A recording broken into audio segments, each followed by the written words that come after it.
Is it possible to run a business smoothly, free from the grip of chaos and stress? How can you find the elusive equilibrium that allows for seamless operations and sustained success? Tune in to explore techniques and invaluable insights that will transform your business into a well oiled machine. Welcome to Biz Help for You with host Candy Messer. Entrepreneurs like to focus on the big picture, like profitability, success, and a smooth running organization. But there always seems to be those little things like taxes, employee compensation, laws, regulations, and more. Now you can get the answers you need in one place. Join us today as we break it all down for you. Now, here's your host, Candy Messer.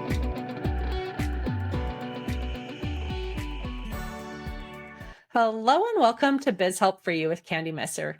Thank you for joining me today. If you missed my last episode and would like to listen to the show, links can be found on my social media pages as well as multiple favorite podcast platforms. And if you'd like to receive notifications on when my podcasts have been uploaded, please like and subscribe. Now, let us learn about our guest today. Kerry-Ann is a global business strategist, speaker, and champion of small and medium-sized businesses. Her varied experience of over 20 years as a Washington, D.C. attorney, lobbyist, and fundraiser positions her as an authority on what it takes to strategically succeed while confronting difficult obstacles. Kerry-Ann is committed to spreading the gospel that running a small and medium-sized business is vital and important to our economies, yet it does not have to try to manage a chaotic tornado.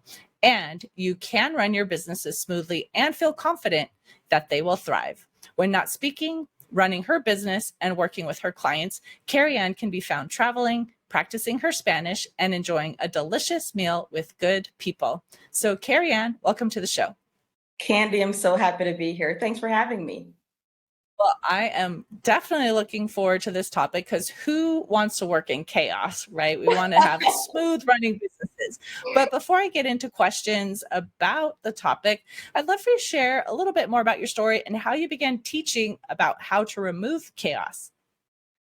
Yeah, I've always been from a very young age, love sort of what small business represents, small and medium-sized businesses. And, for my role models and my father's friends, they were all sort of owners of businesses, anywhere from 100 employees down to 5, right? And so I remember sort of that being a sort of a core memory of mine around, wow, it's very cool to run a business. As I began to sort of begin to do work here and what I do in my company where we do business strategy, I really have begun to realize that business owners are just in a place of chaos most of the time. They're barely treading water most of the time. And, I thought, so originally, my business is about helping people develop strategies, strategic planning, and being able to execute. But the reason why I sort of realized this issue around how do you really be able to, you can't build a business and have a strategic plan and execute it if there's chaos happening in the business, right? So that's really where I began leaning towards this idea of how does a business really run smoothly and thrive and also be able to hit those markers, those KPIs, those metrics that get them moving. And I've been able to work with some of the clients that I've sort of when they came to us, very chaotic, and really made that a big theme as we began to build strategy. And we've come up with some really great successes, and people are happier. And I think that's really important. What's the point in having a great business if you're, running around with your head cut off? Right. Well, and that's not the dream, right? When someone thinks of starting a business, they're like, I'm going to have freedom. I'm going to be able to work with who I want. I don't have to work the 9 to 5, right? But that's not typical. It's actually more the opposite, right? Where we work more than we ever thought we would. We Yes. dream about it at night, like Yes. there's all these things that are going on. So I think the first question really on everyone's mind then is, how do you run a business without chaos and stress? Well, I think the first thing is, as they say, the first part of addressing a problem is recognizing you have a problem. You Mhm. know, I have found that there is a certain ethos out there that somehow puts out there that That's what running a business is. It does feel chaotic. You push through, you pull your hair out. You spend every day sort of doing this thing. And that's what running a business looks like. So when you sort of are brought up in this, business, small business world that says that's what running a business looks like, you often don't realize that there are many people out there that are running their businesses quite smoothly and Right. thriving, but you think that everyone's doing this thing, that whatever it is you're doing. So I think the first thing is sort of recognize that this is not normal. Now, of course, Mhm. different stage of your businesses, there's going to be different things happening. We're looking at perpetual and all the time consistent problems. Yes. So there's usually four that I usually seem to pop up with that are symptoms of chaos. There's sort of the cash problem, right? Cash Right. flow is a big look. When we're early days, yes, it's going to be a little bit up and down, 1 month good, 1 month bad. There's sort of this feast or famine thing, but it is perpetual and consistent in your business. That is a huge symptom that there's chaos in your company. It's the number one reason why businesses fail. So that Right. is one thing. But if you are ignoring it and saying, well, that's what it looks like to run a business, you have the ups and downs. Yeah, there's ups and downs, but then perpetually and consistently having a cash flow problem, that is not a healthy company. That's a symptom of chaos. And we must identify what the chaos is that's underlying that and fix it because it is the number one reason why business will Mhm. fail. Yeah. So I think the Yes. first, as an example, so the first thing one must do is first acknowledge that whatever you're calling running your business is not, it's chaos. Identifying it and just recognizing it, and then being able to say, okay, what is the underlying reason why this is popping up?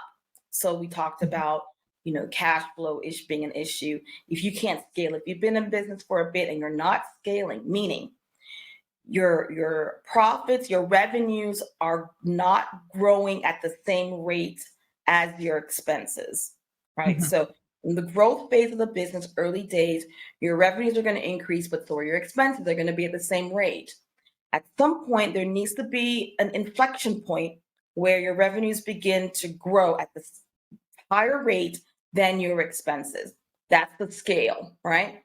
If you Right. have been in business for a while, I can't tell you what and how many years that means. It's different for every person, each industry. However, there is a point where you should be seeing scale, and the scale needs to be evident in your books. If you are not scaling and you've been in business for a bit and you've gone past the growth phase, that is a symptom of serious chaos. So Mhm.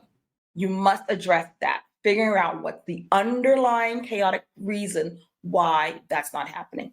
The third one that I think pops up a lot is this idea of either your team is not performing well, you don't trust your team to perform well, you're not building a team, you're sort of randomly putting a team in there, sort of, that is a huge, there's no way a business can grow if the team is not performing at its peak.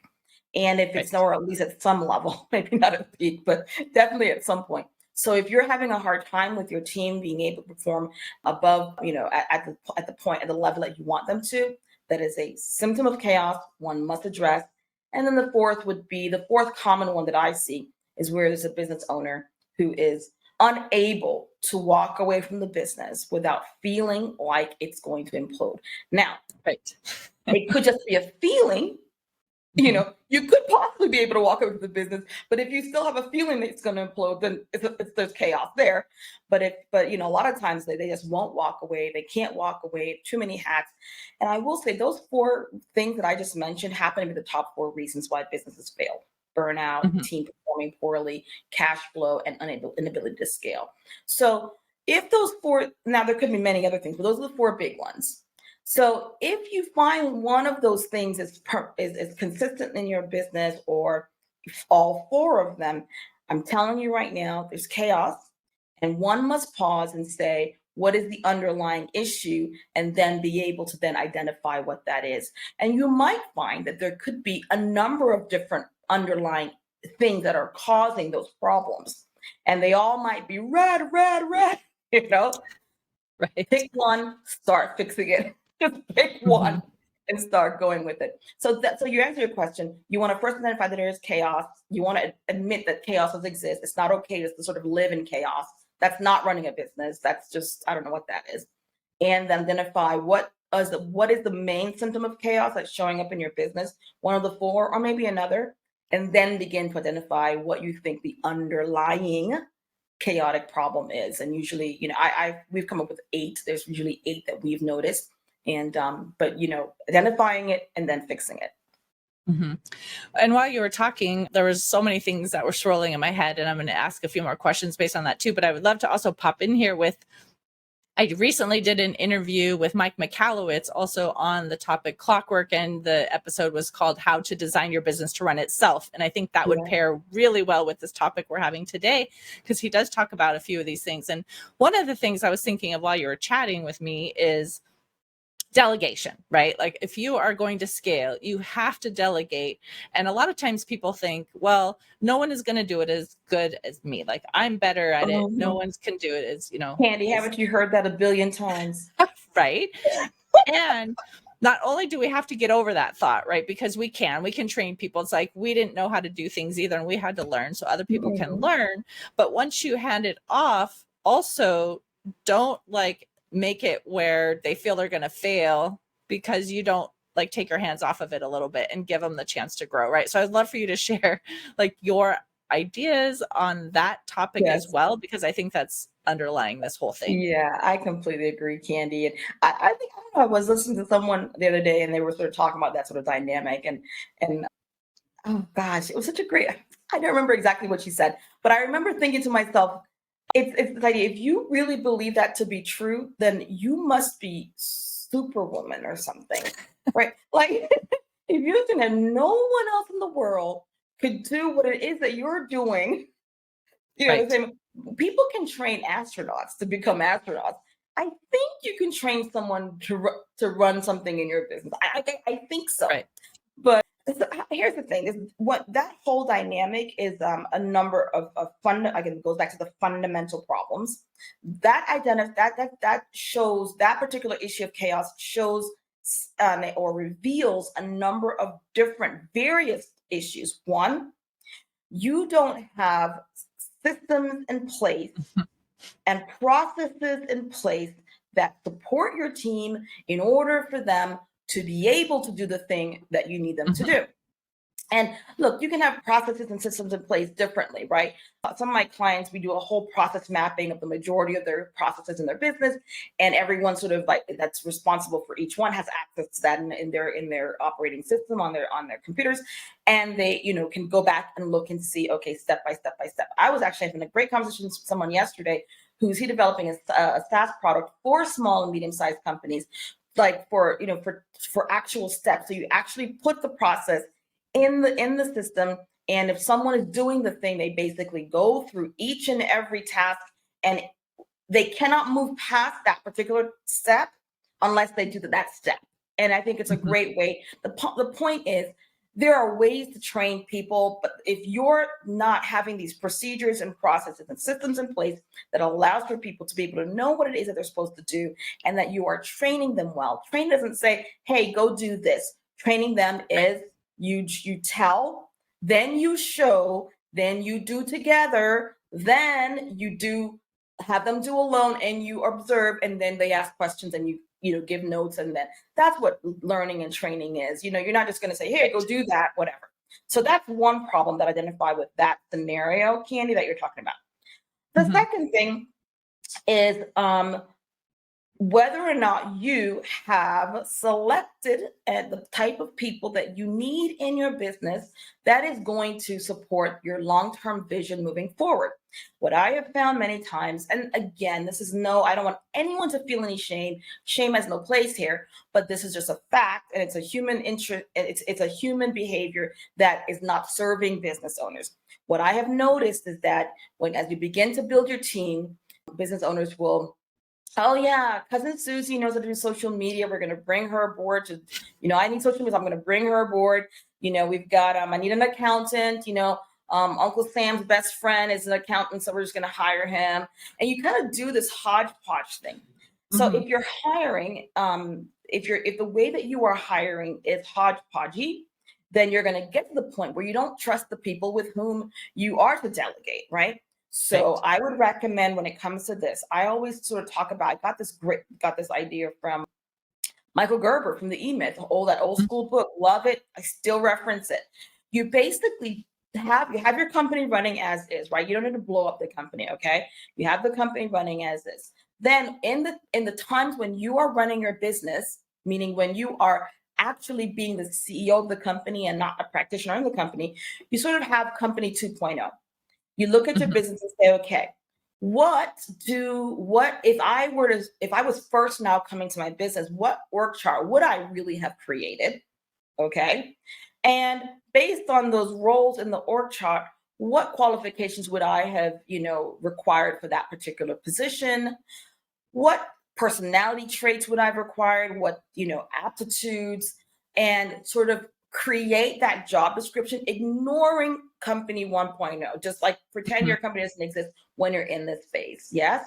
And then what exactly would you need to be doing? What are the steps that makes this particular job actually work?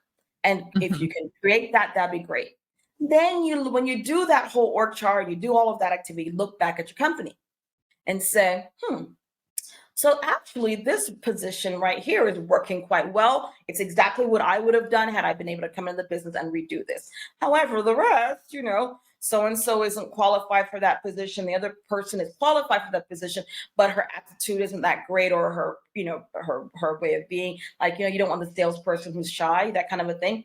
So you'd Mhm. want to sort of begin to think about rearranging folks in your business, do some work around, if you need to bring in an HR consultant, sort of like help some work around that, and then put people in their proper seats.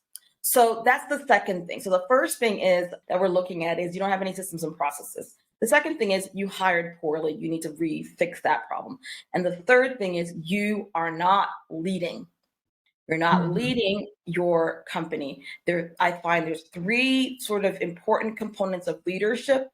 You have to be able to lead yourself, lead your team, and lead the business, the organization as an entity outside of oneself. And if Mhm. I always talk about, if the team isn't working out well, it's the same, it's the other side of the coin. There's one coin, there's rock star team on one side of that coin, and the other side is inspired leadership. If the Mhm. rock star team is not working very well, I'm more than likely it's because the leadership is poor. You need to, Right. again, we all don't come out of the womb being great leaders, so no shame Right. there. However, Right. if you're not a good leader, learn to be a good leader. Either start looking at reading some books, and people who have really great leadership skills, begin to sort of look and observe what they're doing. Allow someone to speak life into you and tell you, well, here's what I Mhm. saw. Here's where I see you went wrong in this interaction with your team. Here's what I would have recommend you do. Allow for people to sort of, but learn. But the more you learn, the more you do, the more you become a better leader. All those folks who we follow blindly is not because, they came out of the womb being good leaders. It's because Right. they developed leadership skills. So you can too. Those are the It's so three things that important. I've noticed when it comes to delegating. Mhm. First, It's so make sure you true. have some systems. Second, make sure that you have hired well. And if you haven't hired well, do that process to fix it. And third, become a better leader. Mhm. Well, and sometimes I think chaos comes because of conflict, right? And maybe it's, the interpersonal issues between staff, or maybe it was, the manager, and someone in a lower position, or maybe, someone got promoted and now someone's jealous, or whatever. Because there could be all kinds of things that cause the conflict. But so how does someone acknowledge, that there is a problem in their company in the first place, and then resolve that to get rid of that tension? This goes back again to leadership. I know that I'm blaming the owner a lot of times, but Mhm. you set the ethos, you set the tone of the business, right? Mhm. When there's toxicity happening in the business and you're like, yeah, no, it wasn't my fault, really. It's because so and so was doing that, and then they had an argument with so and so. You fostered that. You allowed things just don't. I'm sorry, but people don't just come to your business. Think about when you hire someone, right? You hire someone, they're all sparkly new, they're excited, they want to impress, and they feel good. And let me tell you something, there is a myth rolling around out there. It's a lie from the pit of hell that said somehow people don't want to work. Not true, not true, not true. People want to work for people who they respect and who respects them. Right. Also, they want people in terms of motivation, they want to be a part of things that are bigger than themselves. So if you're, again, goes back to inspired leadership, if you're just doing what you're doing in a business and you're just sort of dragging yourself through there's no vision, there's nothing to inspire, you're going to attract people just like that. Or the people that you had who were very sparkly and excited about coming to work for you, they're going to bring their level of excitement down, and their excitement's going to go somewhere else, but they're going to still be there collecting the paycheck because you're not inspiring and you're not doing anything to make this an inspiring place to work. Yeah, you're like, well, it was just a job. Well, then maybe you should just go ahead and just, close up shop. But anyway, but here's the thing. If someone is being toxic and they're like jealous and that whole sort of, underlying, the I like to call that sort of the bottom of the barrel human behavior. Right. It doesn't show up like someone who's new in a company, unless you hired poorly and they were totally toxic and you just ignore the red signs.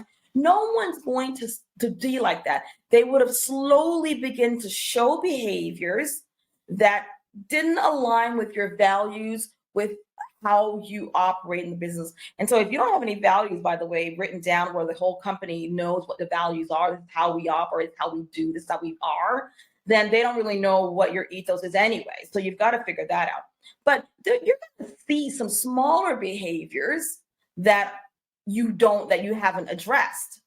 So if it explodes into jealousy and toxicity, go back to look at when was the first time you began to see these maybe not so great behaviors, not life-giving behaviors in the company. Obviously, it's the joy that we have as small business owners. You can manage 100 people way more than if you were trying to manage, 100,000 people, right? So Right. you can kind of begin to sort of see. And if you don't have, at some point, you needed to bring on an operations person, a CEO, chief of staff, or some sort of person who's a bit more touch to the ground, obviously. And at some point, you're going to bring on an HR person in-house, but that doesn't have to happen until, you've got a certain point. So you begin to sort of see, where did those behaviors come? Nip that in the bud. What I have found most business owners do is they allow poor behavior from someone who's a high performer because that person's a high performer, and they kind of ignore it. And they wouldn't allow that sort of same behavior from someone who's maybe not like the superstar of the company. There's always going to be a superstar, human nature. There's going to be someone who's really good at sales and they're bringing in all the more of the sales than someone else. It does not matter.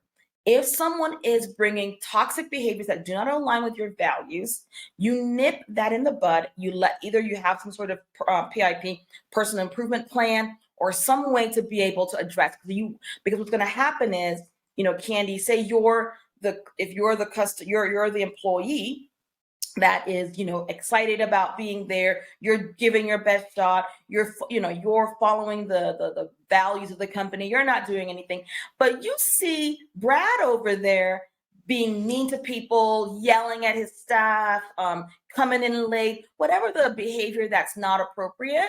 And so you're like, well, then, either you begin to think, well, that's not fair, or you begin to think, well, then I guess it's okay for me to do it too. So you must begin to address those behaviors. If you are now in a situation where you're seeing it, like you didn't nip it and it's full-fledged in there, I'm sorry if that's the case. Really, that's a nightmare. So I recognize it. I remember, Candy, I was working with a client. We were doing strategic plan. Our team was working with doing the interviews of the staff without the owner. So we wanted to get a better sense. And this particular owner didn't realize how at some point in time, she had lost trust. She had broken trust with her team. She thought the team thought she was great and that whatever. She had broken trust somehow, had done some behaviors, and the team was then acting out.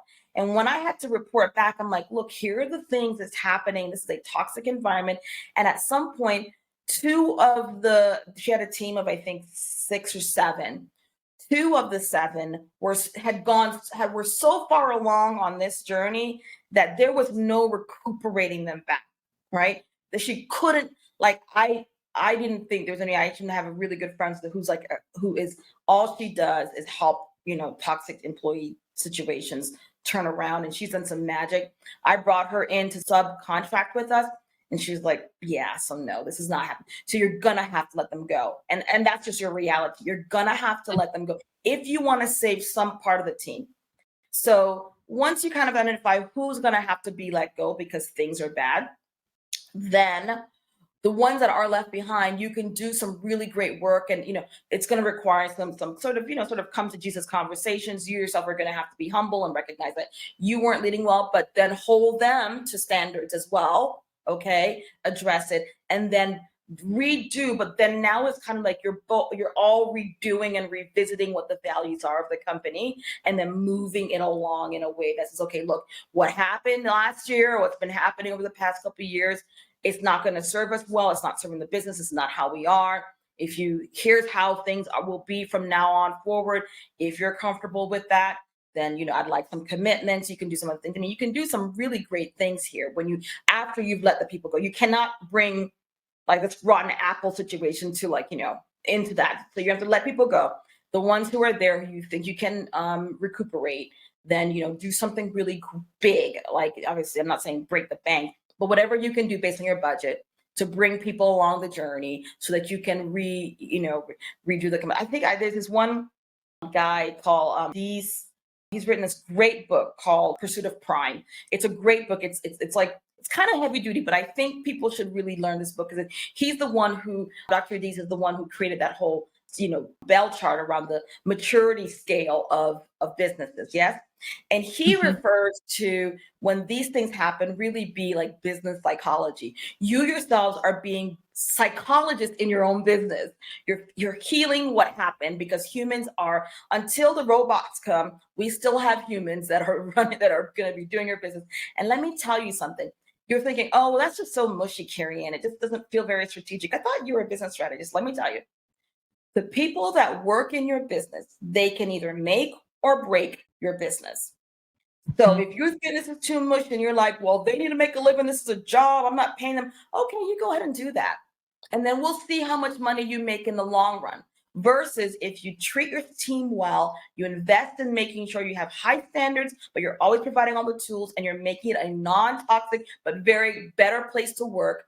I guarantee you, people will run through walls for you. They will run through walls for you.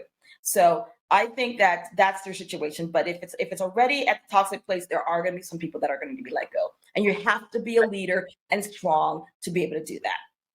I think that's what it comes down to a lot of times. Just from what I'm hearing, is it comes down to leadership, making the wise hiring decisions, having the right systems and processes, and delegating effectively, but like I said, not just handing it off, but showing them, and through different methods, that might help them understand all this stuff.